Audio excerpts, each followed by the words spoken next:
Hello. Welcome to the Bore You to Sleep podcast. The podcast that will hopefully help you get to sleep. I am going to read an open source book, one that is not particularly interesting, but one that is hopefully boring enough to get you to sleep.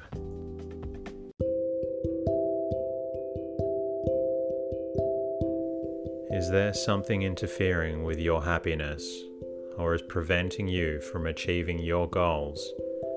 I know there have been times in my life where I've struggled with sleeplessness, which is why I strive to help people everywhere with theirs. I'm proud to have partnered with a new sponsor, BetterHelp. BetterHelp will assess your needs and match you with your own licensed professional therapist, which doesn't take long at all. It's not a crisis line. It's not self-help. It is professional counseling done securely online. You can schedule weekly video or phone sessions in the comfort of your own home. You can also log in to your account anytime and send a message to your counselor when you need. You'll have access to a broad range of expertise in BetterHelp's counselor network, which may not be locally available in many areas. BetterHelp is committed to facilitating great therapeutic matches, so they make it easy and free to change counselors if needed. Visit trybetterhelp.com/bore you to sleep. That's trybetterhelp, and join over 500,000 people taking charge of their mental health. Special offer for Bore You to Sleep listeners with 10% off your first month at trybetterhelp.com/bore you to sleep. Tonight's reading comes from a speech on the principles of finance. This speech was written by Victoria C Woodhull and delivered at Cooper Institute, New York City, Thursday, August 3rd, 1871. My name is Teddy, and I aim to help people everywhere get a good night's rest. Sleep is so important, and my mission is to help you get the rest that you need. The podcast is designed to play in the background while you slowly fall asleep. I'm truly honored that you have chosen this podcast to help you fall asleep. Special thank you to the listeners who contacted me during the week. Firstly, thank you to new Patreon, Misha Gregg, for pledging a monthly dollar amount to express your gratitude for the podcast. Thank you also to Podbean listeners Iki and J Kimball 81 for your lovely reviews on Podbean. It means the world to me that I'm able to help you get a good night's rest. For all the other listeners out there who find the podcast beneficial, please leave a review and comment in your podcast app. Even one sentence helps out. If you would like, you can also say hello at boreyouTosleep.com, where you can support the podcast. It's always good to hear from you, and I hope you're getting the rest that you need. In the meantime, lie back, relax, and enjoy the readings. The Principles of Finance. Money. Is it a principle or a property? To the careful student of history, there is a very great deal more to be considered than the mere political facts that stand as landmarks along the path of progress which the nations have traversed since the plains of Iran poured forth their hosts westward. These facts are the mere externals that adorn the pages of historic lore and embellish the memories of the great men who have lived in and moved the world at various times, in various nations, or which clothe the lives of tyrants and usurpers with their just reward.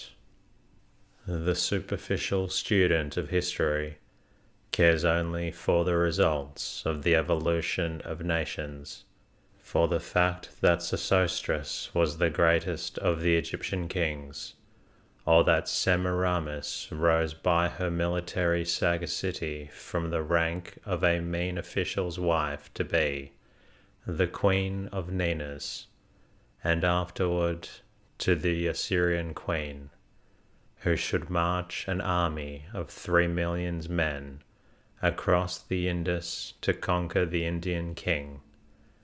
Running down the course of events, he traces the rise and fall of nations, after Assyria, then Egypt, next Persia, Greece, Rome, and then the Dark Ages, out of whose womb was evolved modern Europe, and lastly the birth, development, struggle, and recovery of the most remarkable nation which has yet arisen in the world. Behind these facts, which are but results, lie the real motor powers of history, and they are deeper, broader, and more important than is that which they evolve. There is an external and an internal phase to everything existent in the world. Up to this generation, the external has apparently borne the more prominent part in determining what should be next. But now the analytic age has begun, wherein facts do not suffice, wherein new systems, new theories, new philosophies, and even new religions are constructed, not by an examination of the errors of what has been, but by the discovery and the application of the principles, the powers, which underlie those errors. Heretofore, there has been no inquiry made by the rulers of the people into the general principles of government. It was sufficient that there was a government maintained, the governors caring for little but the power to compel the people to do their bidding. But it is the beginning to dawn upon the minds of those who have something more than a selfish interest in humanity, that there is a science of government, aye, even that there is a science of society, and such minds are endeavouring by the deepest researches to discover the principles of these sciences. In our government, the principle of individual rights is theoretically held, though in its application government still interferes with those rights. The legitimate functions of a government, based upon the rights of every individual over whom its power is exercised, are limited to the duties that will best subserve and protect the interests of individuals. The proper misunderstanding and practice of these functions is the most important thing for a people to arrive at, but having arrived at this, the basis of all the relations of the people, the scientific construction of the various departments of the complete superstructure, which is to cover all the public interests of the people, as well as to maintain their private interests intact, can be begun. After the general principles of government are properly formulated in constitutions and vitality given them by laws, a correct, a scientific financial system stands next in importance. If a country have a true system of government, and do not have a true system of finance, it can never attain to any permanent prosperity. Literally speaking, finance is a part of government, since in organizing it, means for its support are among the first considerations. Hence it is plain, if there are principles of government, so must there also be principles of finance. It has never been pretended, so far as I know, even by the profoundest political economists, who are sticklers for the gold standard, that any financial systems the world has ever known were developed by the scientific application of self-evident truths, which is the nature of principles. The various systems of which use has been made were simply experimental, devised for political reasons as the best methods to meet the exigencies of the times in which they were required. In instance, the greenback, the necessity for which was such as to shake the nation to its very centre, and to fill the minds of all patriots with a dread foreboding. If there have been no scientific money systems in vogue, and it now comes out that the world has arrived at that degree of advancement wherein policy should give way to principles, even in finance, there can be nothing gained by going back to review the errors, failures and fallacies of the past. Nothing valuable can be gained by wading through the almost innumerable statistics which have accumulated to a sufficiently great extent to bewilder the most comprehensive intellects. Having for 10 years been deeply engaged in studying the principles of government, I learned that no system of government could be perfect unless its financial department was perfected. Therefore, I have frequently endeavored to solve the financial problems which statistics propose, but invariably failed to learn anything that even promised to look well as a basis for a new and improved system, to say nothing of its promises in operation.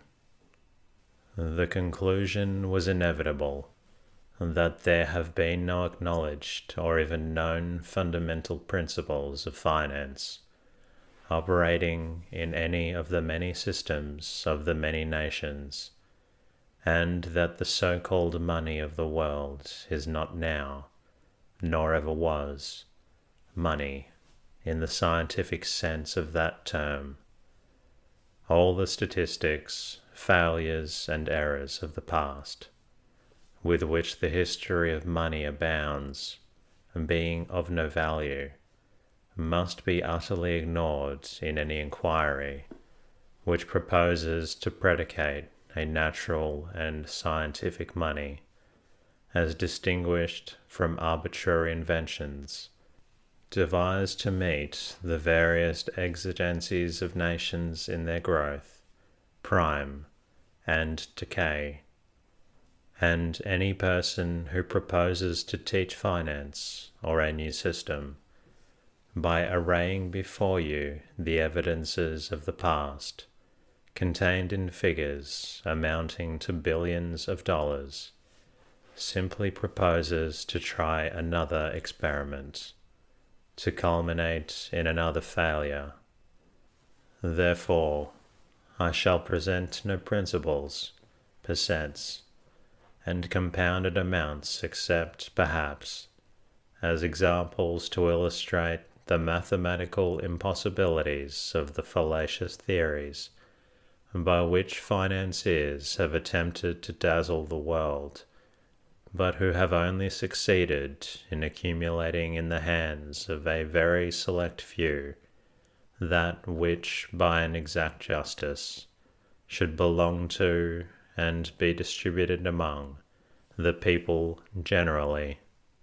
In order to intelligently discuss and arrive at legitimate conclusions regarding the question of money, it should first be determined just what is to be involved in the discussion, for around this, as around all other general things, there has been such a mass of rubbish and extraneous matter aggregated that the main question is always in danger of being lost sight of, unless this be first removed and the real issue left clearly exposed.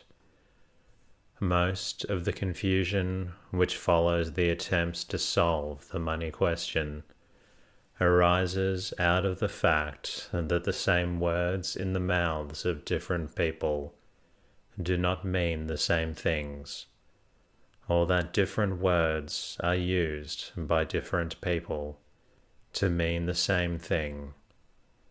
If there are two words in common use to represent similar objects, but which upon close analysis do not represent precisely the same thing, it is better that one of them be discarded.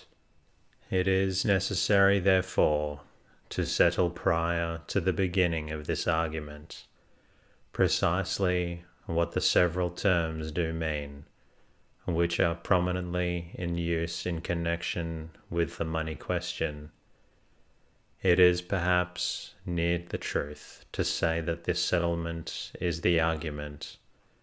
Very few persons have any well-defined comprehension of what is the real significance of the terms gold, money, currency, intrinsic value, and wealth. If these words are analyzed, what do they scientifically represent?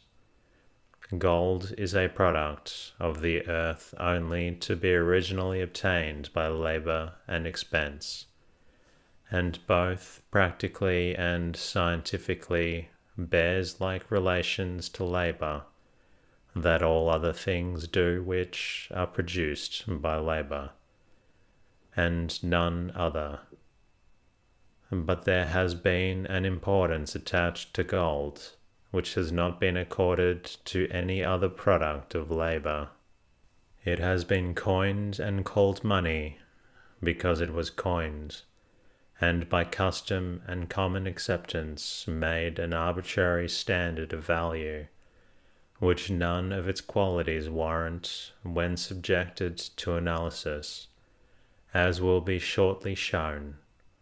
Gold bears the same relation to real money that a religious theory bears to real religion, which theory, when comprehended by the intellect of the people, loses its value as a substitute for real religion, but which, until comprehension comes, it is better to have than to have none at all.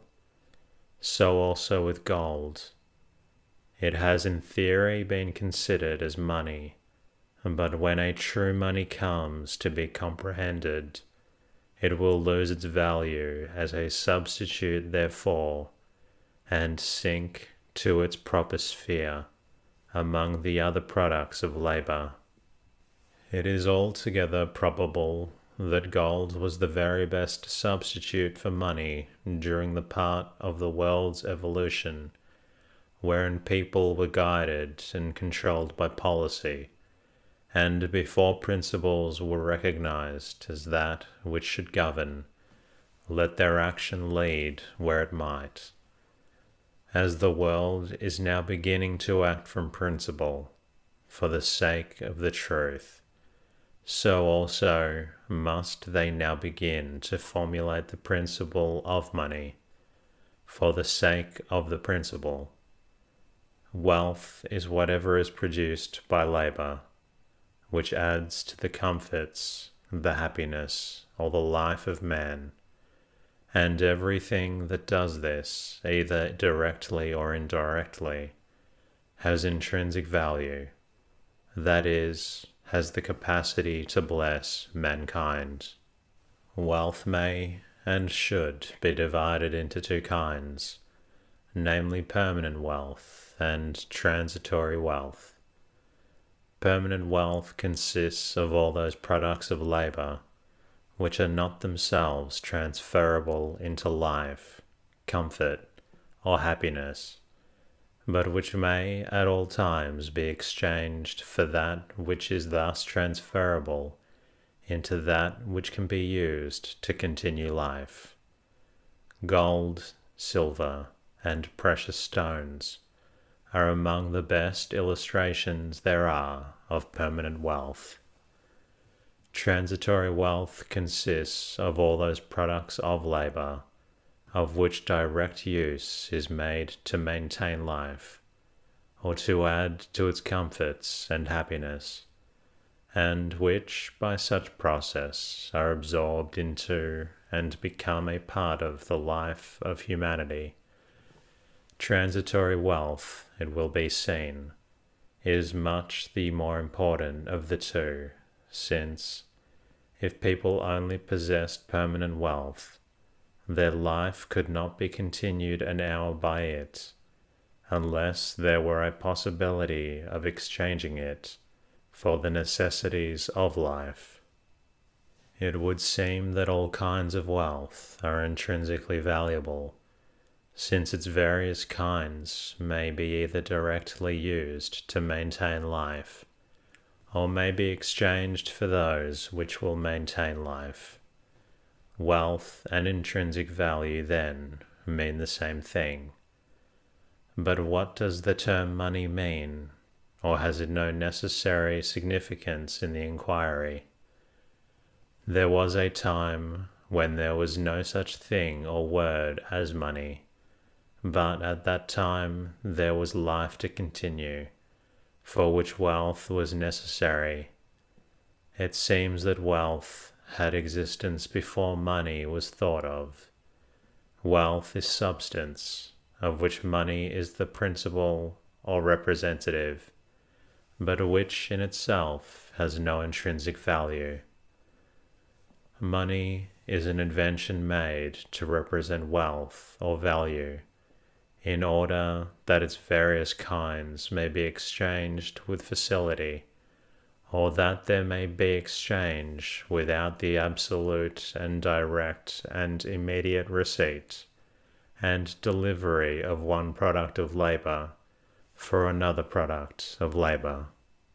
All the products of labor may be exchanged directly, and without the use of any representative or go-between, for which time being stands representative of the one or the other, but not so well at all times and under all circumstances. Money is anything which stands representative of any product of labor, that is, that can be made use of to facilitate the exchange of any of the results of labor, which are wealth. Currency is only a form of money, the same as gold is only a form of wealth, and in the same manner that gold is wealth, is currency money. Money being the principle of representation in exchange, everything of which use is made to facilitate exchange in the form of representative value is money. Anything which can be transferred from one party to another, anything that is negotiable, which is not actual value of itself, is money. This includes not only all currency, banknotes, but also bills of exchange, the ledger, and bonds. These are all representatives of wealth, all demands for payment at a future time, of a certain specified sum, and consequently are money. It is quite evident that, with the terms wealth and money, we have all the necessary distinctions which should enter into the abstract question of finance. All other terms are but names for separate kinds or forms of these terms, to be made use of when they respectively arise in making exchanges. Now, everyone must at once concede that that which best represents all of the products of labor will also best exchange them, and is therefore the best money. It is equally clear that gold in no way represents any labor, but that which produces it. If gold were a true representative of the results of all other labor, except that which produces it, would it not also be apparent that such labor must be equal to all other labor? Were gold 1,000 times more valuable than it is to be held, it would not even then be able to represent all other values. Therefore, gold is a false standard of value, a false representative of wealth. Many people think and speak as if gold would be of no use to this country if it were to come into disuse as money, that we should entirely lose it as wealth. The very reverse is true, since we should have just the same quantity of gold that we have now, to have use for the same purpose for which it is now required, to export to other countries in exchange for imports. Suppose our imports to amount to $1,000 million per annum, and that we export cotton, corn, and pork to that amount. What would we use to have gold except to loan to other countries? And could we not loan it as gold, taking their representatives of value for it, equally as well as though it were coined into money, having the seal and stamp of the government? It is well known that we do not export gold to Europe as so many American dollars, much as so much gold by weight of a certain degree of fineness, the stamp of the government attesting to that degree. It is seen that the real character and qualities of gold are the same as those of any other product of labor, which we can exchange direct for other products of labor, which we want more than we do the gold. If at any time the balance of trade is against us, and we have no quantity, corn, pork, gold, or anything else to make it good, we must then make it good by our representatives of value, our bonds, to be converted when we shall have these products. This process has been actually going on ever since we began to export bonds, either national, state, county, city, railroad, or bonds of other incorporated companies. Now, is it not perfectly evident that we have not only produced by labor what we have exported, which we have been pleased to denominate merchandise, but also that we have produced all the gold that has been exported? And in this connection, is it not just as much an article of merchandise as is either cotton or corn? Gold cannot at one and the same time be both money and merchandise. If gold is money, so also is wheat, cotton, and corn money, since they perform the same services and possess the same qualities as merchandise that gold does. To be perfectly clear in our conclusions, money must be resolved into its uses and entirely divested of all its fictitious and irrelevant relations.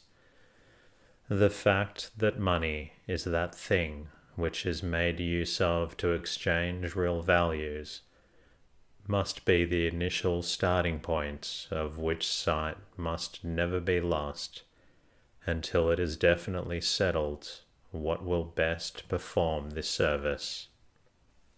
Anything which can be made use of for any other purpose whatever is not the best thing to be made use of as money, because the demand for such a thing for such other purposes destroys its positive value as money by causing fluctuations in its exchanging power.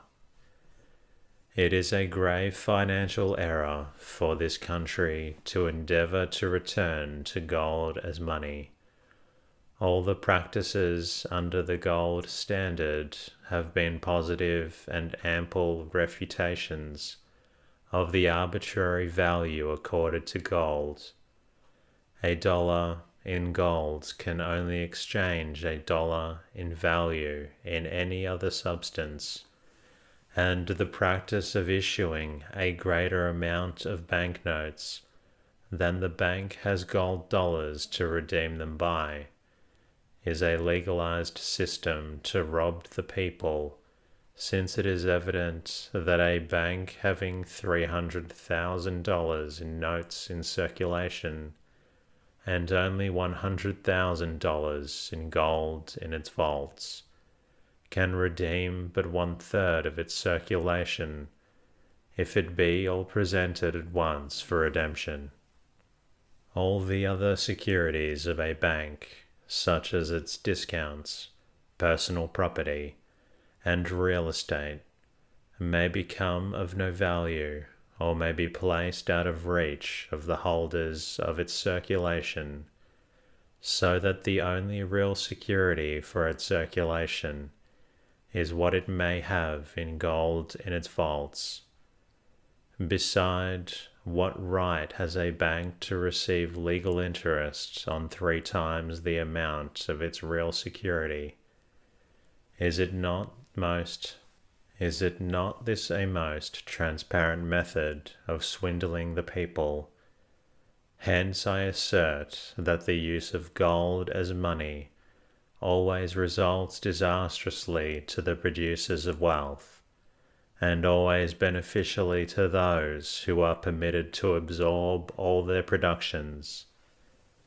Another unanswerable reason why gold carat cannot answer the requirements of money is found in the degrees of value which belong to different products of labor, and which are universally determined by the sacrifice required to produce them.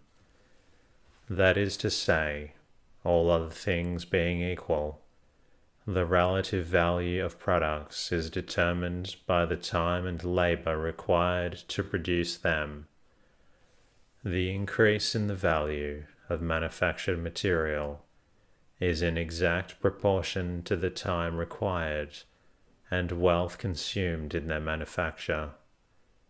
The value of gold is determined in precisely the same manner, and it is simply foolishness to assert that the value of gold never changes, or that it has the same purchasing power at all times.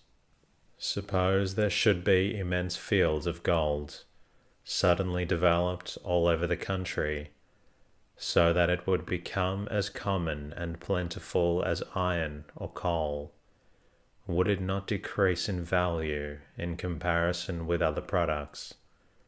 That is to say, would an ounce of gold then possess as great a proportionate value to other products as it does now?